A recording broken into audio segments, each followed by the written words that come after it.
ಪಾಪ ಹೇಳ್ತಾರೆ ಈ ಒಂದು ಪಾದಯಾತ್ರೆ ಪಟ್ಟಾಭಿಷೇಕದ ಪಾದಯಾತ್ರೆ ಅಂತ. ನಿಖಿಲ್ ಕುಮಾರಸ್ವಾಮಿಯ ಪಟ್ಟಾಭಿಷೇಕದ ಪಾದಯಾತ್ರೆ ಅಂತೆ, ಜಾಲಿ ಪಾದಯಾತ್ರೆ ಅಂತೆ. ಅದೆಂತದೋ ಪ್ರಾಯಶ್ಚಿತ, ಪಶ್ಚಾತ್ತಾಪ, ದಿವಸಕ್ಕೆ ಒಂದೊಂದು ಹೆಸರುಗಳನ್ನ ಕೊಟ್ಟಗಮ್ಮನ್. ನಾನೊಂದು ಮಾತಿನ ಈ ಸಂದರ್ಭದಲ್ಲಿ ಹೇಳ್ತೇನೆ, ಯಾವುದೇ ಒಂದು ವ್ಯಕ್ತಿ, ಯಾವುದೇ ಒಂದು ಕುಟುಂಬ ಯಾರಿಗೂ ಕೂಡ ಪಟ್ಟಾಭಿಷೇಕದ ಸ್ಥಾನಕ್ಕೆ ಹೋಗಿ ತಲುಪಿಸ್ತಕ್ಕಂಥದಕ್ಕೆ ಈ ಪ್ರಜಾಪ್ರಭುತ್ವದ ವ್ಯವಸ್ಥೆಯಲ್ಲಿ ಆಗ್ಲಿಕ್ಕಿಲ್ಲ.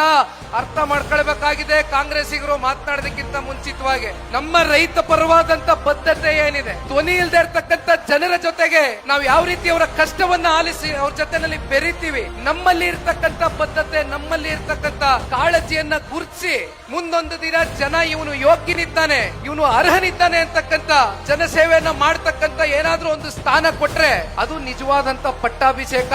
ಮಾನ್ಯ ಅಲ್ಲಿರ್ತಕ್ಕಂಥ ನೂತನ ಮಂತ್ರಿಗಳ ಅರ್ಥ ಮಾಡ್ಕೊಳ್ಬೇಕಾಗ್ತದೆ. ಈ ರೀತಿ ಲಘುವಾದಂತ ಮಾತುಗಳು ಆಡೋದು ಬೇಡ.